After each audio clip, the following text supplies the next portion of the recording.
Hey everyone, welcome to another episode of the podcast series. I am Qasim, the host for today. So, this podcast is designed by Amazon sellers, with Amazon sellers, and for Amazon sellers. It's already 2 a.m. in Berlin right now, but the energy levels are super, super high because we have got a lovely guest today. I've been joined by Jess, who herself is an Amazon seller and has been selling on Amazon since half a decade now. And we know Jess since the last 4 years because we have been managing the marketing for her brand. Jess is not only a seasoned entrepreneur, but she also has got a very vast knowledge about protection, which is patents on Amazon, and knows how to build and launch defensible products and brands on Amazon. So before we start off, one thing which I've been thinking about and seeing in the past few years, very less Amazon sellers have got the exact knowledge about how patents generally work and how to build these, as I mentioned, defensible products on Amazon. And that's the reason that we have got Jess over here. So thank you so much, Jess, for joining us today. And before we start off with the technical side of things, I'd love you to start off with a bit of your story, how you started off with that on Amazon, and how does it look like for you right now? Yeah, sure. So I've been an Amazon seller for 7 years now, and time has flown. I live in Western Australia, so right now it's 9 a.m. here, a lot better than your 2 a.m. I have three children, aging from 4 to 11, and I love anything outdoors. I love walking, I love surfing. I just had a surf this morning, which was really fun. And I love the flexibility that having my own Amazon business gives me flexibility to go for a surf in the morning when it's good, also to care for my kids and always be here for school pickup and drop off. And yeah, it's since starting this business, it has absolutely changed my life for the better. I was a physiotherapist before. I did that for 12 years. I specialized in chronic pain. Ah, And nice. then I didn't know that. yeah. And then I was driving to work one day and randomly heard a YouTube ad about becoming an Amazon seller. And there was a big Australian network at the time of Amazon sellers. And so I joined that and just became obsessed. Just the lifestyle of being an Amazon seller really appealed to me. Not just the lifestyle, but also no longer needing to be in that 9 to 5 grind, and also realizing, gosh, if I have my own business, the sky is the limit in terms of financially what I can earn. And that's a really good feeling. So, yeah, we launched a kids' toy brand, and it really took off during COVID. Initially, I thought it would just be a side hustle to my physiotherapy job, but during COVID, it absolutely boomed. Obviously, everyone in the US was looking for toys to distract their kids while being at home. And that's when I realized, my goodness, I can step away from my physio job and just do this full time.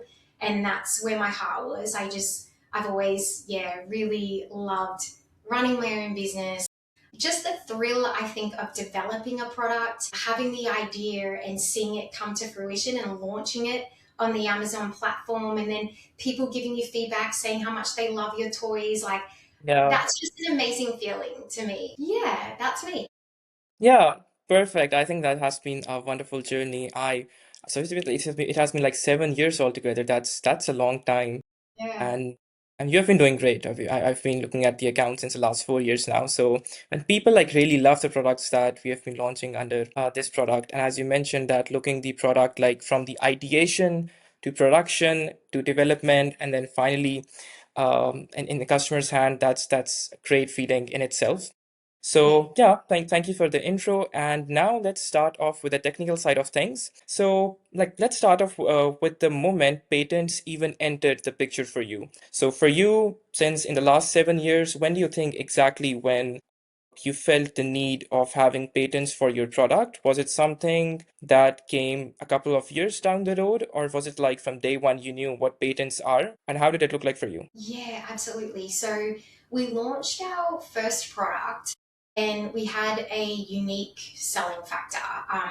Uh, a particular, yeah, I can't say details, but it had a unique function. And straight away, because I was doing a course, I was doing Brandon Young's Inner Circle course at the Mhm. time. he was teaching about patents and if you can protect your product, you should. Because I was so obsessed with being an Amazon seller, yeah, at the time I was listening to multiple podcasts, and that's how you just pick up on these things.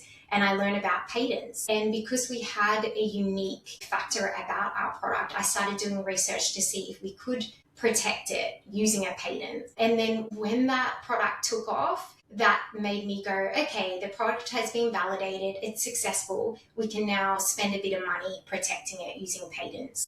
Yeah. All right, so that was like more of you launch the product first, you see if the product is validated, and then you start spending on patents. Is this how it works? That's right, because it is quite expensive. A design patent is only a few thousand, so you're probably looking at 3 to 5 thousand for a design patent. But a utility patent, you're looking at 7,000 to 20,000 or even more. And then on top of that, so you pay for the patent to be filed by a proper patent attorney, but also to enforce that patent on Amazon. Again, that costs a fair bit of money. So you'd only look at developing a patent if the product has been validated, if it's successful. And to give you an example, my product that I launched, we did $1 million on that product. I think it was within the first 6 months. So you mentioned the timeline. Let's say I'm an Amazon seller, I launch a product right now, and in the next 6 months, I have validated the product, and I know now the product has started to pick up, and I'm gonna order a good amount of inventory for the product. Now, what happens? A competitor comes into play, or the competitor sees that, hey, this product looks good, looks like this competitor is making good amount of money. Let me launch this product, but let me patent this as well. So, how does it look like? So, I launched a product, I validated it for the 6 months, a new competitor came into play, and before even launching the product, because the competitor knows the product is validated, the product will work, and he Yeah. decides to patent that. And Yes. how does it go? So is it like the person who patented it first, or the person who started selling on Amazon first? Yes, that's a really good question. So, what happens with the US, there's a 12-month grace window that Hmm. when you reveal that product to the public, you have 12 months to file that patent. It doesn't work like that in all countries, but it works like that in the US. And some people say, gosh, like, yeah, I need to patent it straight away before validating it because I don't want anyone else to patent.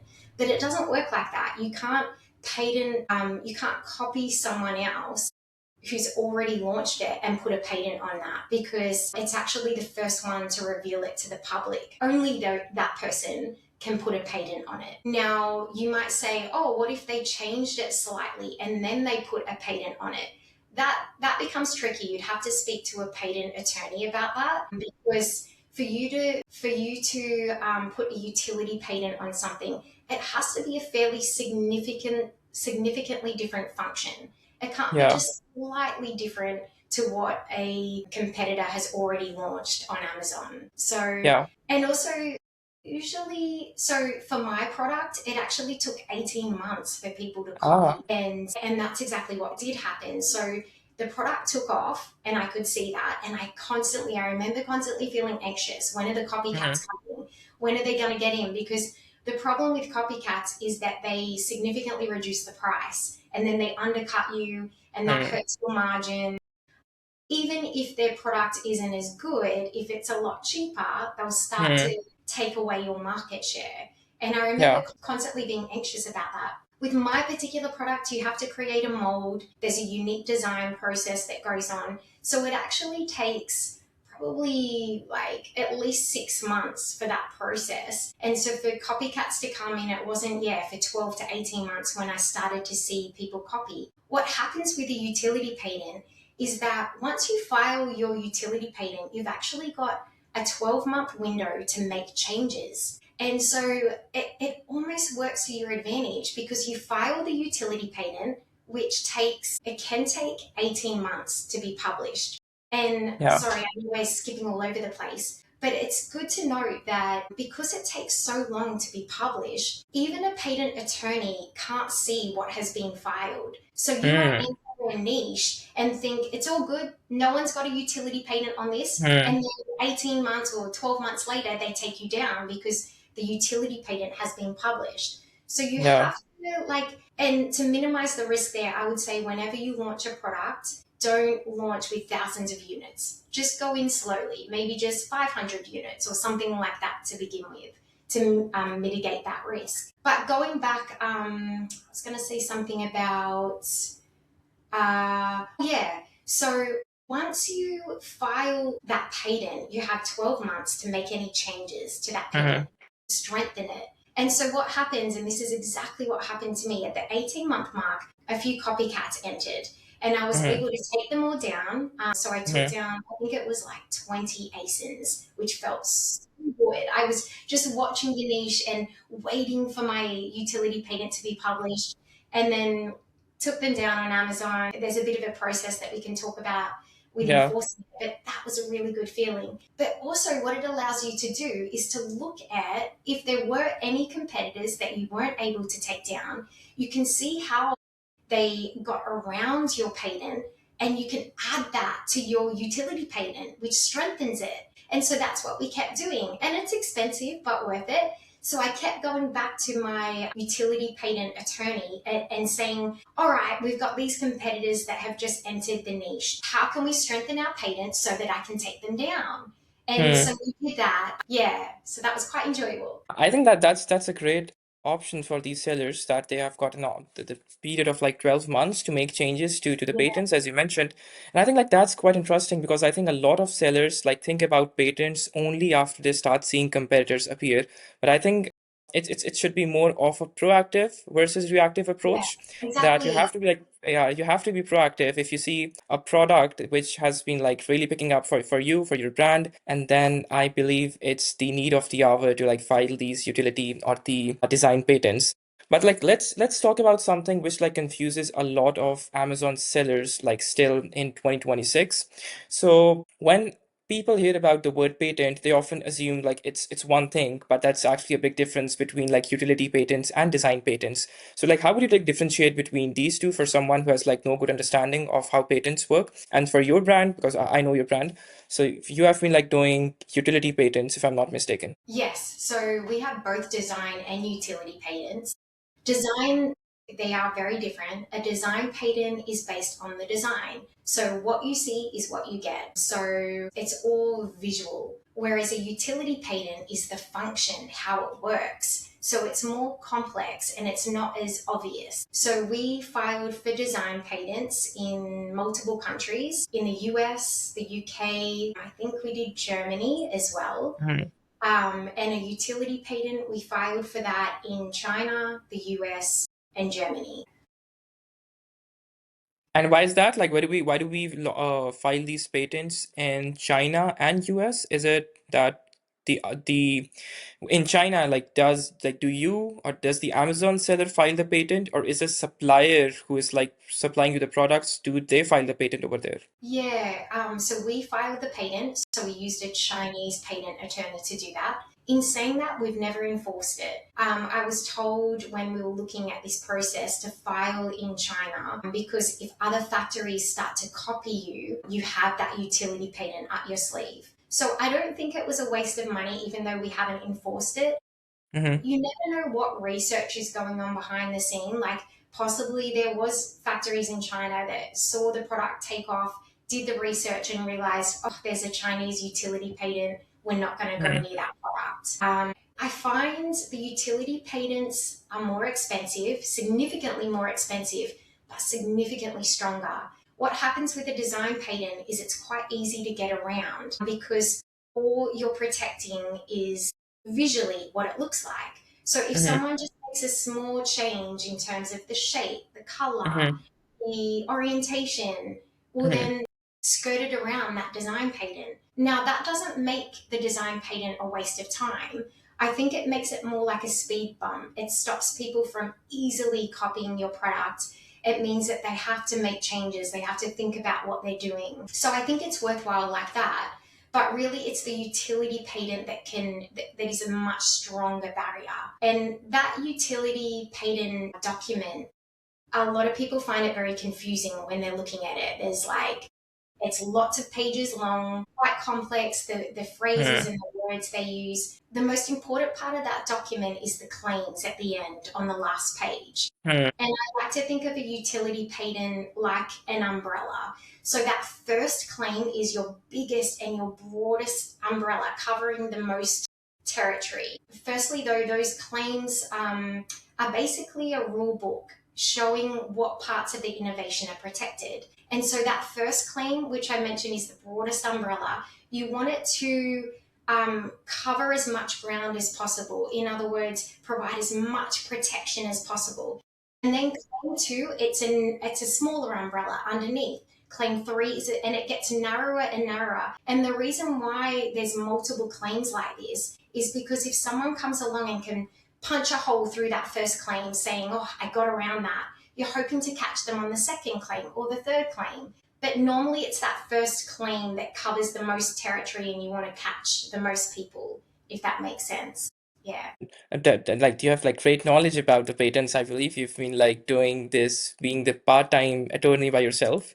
Yes. So, how does it like look like? So let's say that now I have got either one of these two patents on Amazon. So now, does that mean that I'm like fully protected right now from all the copycats and from all the competition that might appear with the same design and utility? Or do you think there's still some loopholes on Amazon which brings these Chinese sellers or copycats into the competition again? I see. So that comes back to how do you enforce the patent on Amazon. And people forget about filing for a patent costs you money, but enforcing it costs you money. A design patent, no. A design patent is very straightforward. So Mhm. you just create a case and Amazon looks at it and will take that competitor down if they're copying. A utility patent, it's different in the US. So a few years ago, it was very hard to enforce a utility patent, which almost made utility patents worthless on Amazon.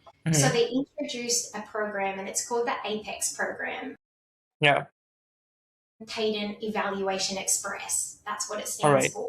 And basically, it's an excellent program Mm-hmm. at being able to enforce your utility patent on Amazon US. So, how it works is you'd create a case saying this competitor is infringing. Amazon would look at it, and if they think there's some validity to what you say, they Yeah. would offer both you and the competitor to enter the Apex program. Now, the Apex program costs 4,000 US for both of you to enter, and Mm. it's roughly a 7 week program. So, what happens is you would get your patent attorney it's like a debate. So, your patent attorney would argue a case and say why that competitor is infringing. And then Mm. the competitor has 2 weeks to reply and would say why they're not. And then you go again, and then they go again, and then the Amazon's neutral patent attorney evaluates the Uh-huh. discussion, the debate, and they make their decision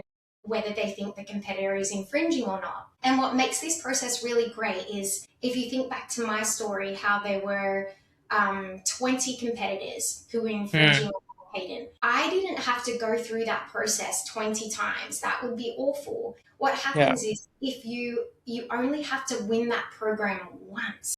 So you just need one competitor to be willing to go through that process and you to win once. And then Amazon gives you what's called an Apex patent ID or number.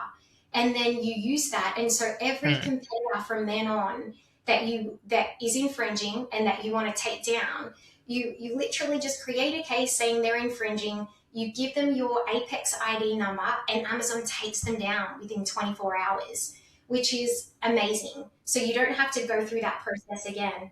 And I forgot to mention as well, after the 7 weeks, if you win, you are totally refunded your $4,000. So it Ah, doesn't, that's nice. yeah, it doesn't cost you anything except to be paying your patent attorney to be Yeah. arguing. You know what's interesting though? Amazon reached out to me, I think it was about a year ago, and used my design patent in the US to take down a competitor. But they said to me, I need you I can't remember the exact wording, but they said you need to basically argue why, show us why that competitor is infringing on your design Mm-hmm. patent. And I ran it through AI, ChatGPT, and I Mm-hmm. said, can you argue the case for me? Because I didn't want to have to pay a patent attorney to do this. Uh-huh. He did it. It was amazing. And I thought, it's not like I've got nothing to lose here. Like if the competitor, I wanted to take them down, but like it wasn't a high stakes thing. So I'll just see if I can win it using AI. And I did. So I thought that Wow. was pretty cool. In saying that, like if it's high stakes and it's complex, if it's a utility patent, definitely use a patent attorney. But for smaller cases, it's pretty cool that you can use AI for that. Of Yeah. course, AI is all over the place in Yes. 2026.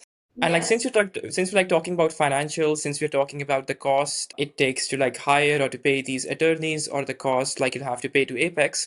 So like what do you think? Because like patent now requires time, focus, and money. So what do you think? Like as an Amazon seller, like if for people who are like thinking or the Amazon aspiring sellers who are, like planning to launch on Amazon, what do you think at what stage of revenue or how much revenue they should be making per annum or per on monthly basis when they should already start thinking about patents? Because as we just discussed, it requires a good amount of financial cost. Yeah. A good question. I would say the product needs to be making you at least 20,000 a month to be Mhm. considering, because I guess when you first launch a product, a lot of your cash flow is going towards inventory, is going towards advertising to validate the Mm. product. And you don't want to jump in too quickly. So yeah, I think 20,000 US a month, you'd start considering it, but that's rough. Yeah. Yeah. So like again, when we talk about your brand, so you're not allocating specific money for patents when you're launching the product. So you just like run it for like few months, or you've got some specific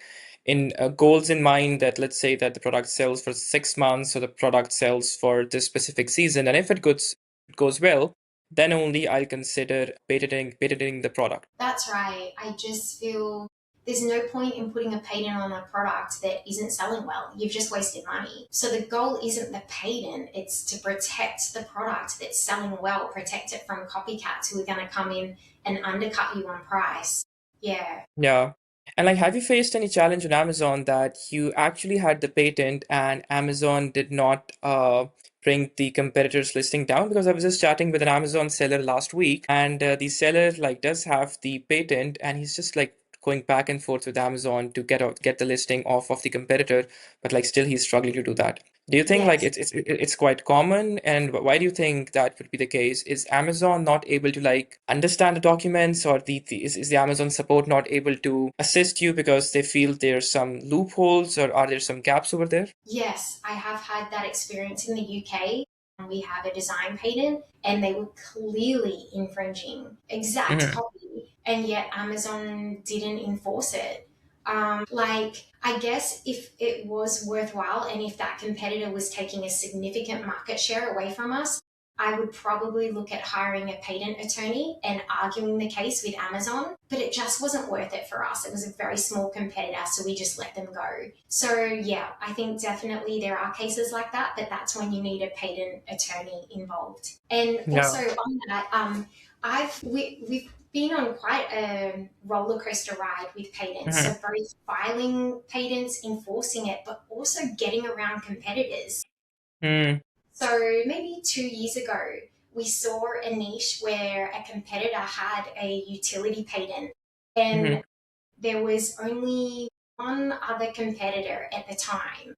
Hmm. And that was interesting to me. You've got a utility patent, there's one other competitor. So I start to think, how did they get around your utility patent? And I saw there was Hmm. a massive lawsuit actually that went on. Hmm. Yeah, maybe a bit scared, but I knew I've got a really good patent attorney. So I thought I'd ask him. So he Hmm. looked at the competitor, he looked at their utility patent document and Uh-huh. said, actually, Jess, you can get around this. And that's the thing. Just because someone has a design patent or a utility patent doesn't mean you can't get around it. And I wouldn't use AI for this. I don't think it's understands Hmm. nuances enough Hmm. to skirt around patents. But if you have a really good patent attorney, they can give you really good advice on how to get around a utility patent. And so for this competitor, we did that. Saying this, it's always risky because what can happen is, and it happened to us, we launched and I think I went all in because it was Q4 and I had confidence in these products. So I think we had like 15,000 units, something like, no, sorry, not 15,000. Hmm. I think it was about 2,000 units. But that was, my cogs are around $10 each. So it was still Mm. significant. And we launched just before Christmas, and we got taken down. And we got taken down because that competitor had won the Apex program before. So remember, I told you all you need is that Apex ID number, and they take you down. But it Yeah. wasn't fair because this time we literally had gotten around Mm. their utility patent. So my patent attorney had to step in, and he was arguing our case. And eventually, Amazon agreed, yeah, okay, let's give them a go, and offered us an opportunity to enter the Apex program, offered the competitor an opportunity to enter the Apex program. Yeah, I'd say then one of the key takeaways for me personally is that it's very important for you to have a very good patent attorney, because I think these attorneys can help you to like get around even if you're not able to do by yourself and if Amazon puts down your listing. I think that this has been like incredibly insightful session for me as well, because a couple of things I also came across were a bit alien and were new for me. And I think like one of the biggest key takeaway from this session is that patents is not just a legal topic, but this actually is a strategic decision for the Amazon businesses to be successful. Thank you so much for sharing your experience. Definitely, it was worth having you as a guest in today's podcast episode. And everyone like listening to this podcast, if you found this conversation useful, I will be sharing the clips and insights from this episode on LinkedIn as well. And if you've got any questions for Jess, just feel free to drop in a comment and we'll forward all the questions to Jess. Thank you so much, Jess, for joining in, and we'll see you in one of our future episodes again.